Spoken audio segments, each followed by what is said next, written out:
আসসালামু আলাইকুম সম্মানিত দর্শক শ্রোতা, আপনারা জানেন আমরা বিভিন্ন সময় সামাজিক সচেতনমূলক ভিডিও দিয়ে থাকি। তো আজকে আমরা এসেছি বুড়াবুড়ি ইউনিয়নের 6 নং ওয়ার্ডে অবস্থিত এই ব্রিজটি দীর্ঘদিন থেকে অবহেলিত অবস্থায় রয়েছে।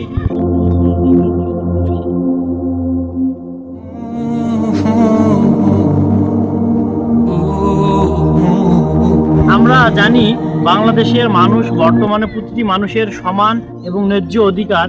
তো আমরা স্বাধীন বাংলায় যে এখনো অবহেলিত অঞ্চলের মানুষের এই যে মান উন্নয়নের চলাফেরার যে ঘাটতি অবস্থা রয়েছে, এগুলো বিষয়ে তো ভাই প্রতিবেদন হয় না। এটা কতদিন থেকে এই ব্রিজটি ভেঙে আছে? মেলা দিন হচ্ছে কত বছর হবে? এক বছর হচ্ছে, এক বছর তো বেশি। এক বছরের বেশি। এবং এই কাঠের ব্রিজটি দেওয়ার 3 বছর হইলো, মোটামুটি 4 বছরের মতো অবহেলিত অবস্থায়। আসলে চলাচল করতে খুব মানুষের কষ্ট হয় এবং বর্ষার সময় মানুষ চলাফেরা করতে পারে না। আপনার যে এই যে ভাঙা ব্রিজ আসলে কি মানুষের ক্ষতি হয়?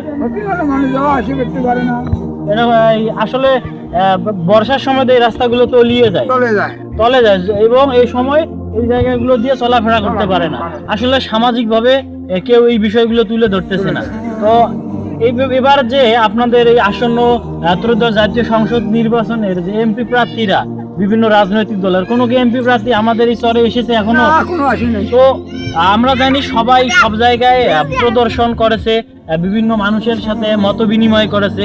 তো আমরা আসলে বুঝতে পারতেছি যে বুড়াবুড়ি ইউনিয়নকে আসলে আমাদের যে উলিপুর 3 আসনের নির্বাচনীয় প্রার্থীরা তারা আসলে ওইভাবে প্রাধান্য দিতেছে না। এই অঞ্চলগুলোকে এখনো অবহেলিত অবস্থায় রেখেছে। তারা এখন পর্যন্ত আমাদের বিশাল এই চরে এখনো তারা জনগণের সাথে কথোপকথন করেনি এবং তাদেরকে কোনো প্রতিশ্রুতি দেয়নি এবং বাস্তব যে বিষয়গুলো উন্নয়নমূলক সেগুলো করতেছে না। এখানেও শিশুরা লেখাপড়া করে তাদের যদি জীবনের মান উন্নয়ন না হয় তারা দেশকে কখনো সঠিক কিছু দিতে পারবে না। তো সম্মানিত দর্শক শ্রোতা, আমি আসলে সকলকে জানাবো যে এই বিষয়গুলো যেন রাষ্ট্রের কাছে অবগত হয়, আমরা যেন প্রতিটি মানুষ সমান এবং ন্যায্য অধিকার পাই, প্রতিটি শিশু যেন ভালোভাবে শিক্ষা অর্জন করতে পারে, সেই প্রত্যাশায় রইল। আসসালামু আলাইকুম।